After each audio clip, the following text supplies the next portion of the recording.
హేతు, నీకు అమ్మ ఇష్టమా నాన్న ఇష్టమా? చెప్పు. అమ్మ ఇష్టమా నాన్న ఇష్టమా? నాన్ననా? అమ్మ అన్ని చేస్తుంది, నీకు నాన్న అంటే ఇష్టమా?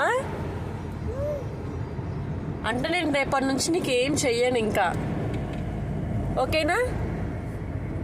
చెప్పు, ఓకేనా? సరే, అయితే మీ నాన్నతో చేపించుకో రేపటి నుంచి. ఈ రోజు నుంచి ఇంకా మీ నాన్నతో చేపించుకో, ఓకేనా? ఓకేనా? లాస్ట్ అండ్ ఫైనల్గా అడుగుతున్నా, నీకు ఎవరంటే ఇష్టము? అమ్మనా నాన్ననా? నాన్న. అయితే నువ్వు నాన్న పిట్టవా? నువ్వు నాన్న పిట్టవా? అయితే నన్ను ఏం అడగద్దు కొనియమని చెప్పి, నేనేం కొనియను నీకు, ఓకేనా? నేను నీకేం కొనియ అయితే. బాయ్.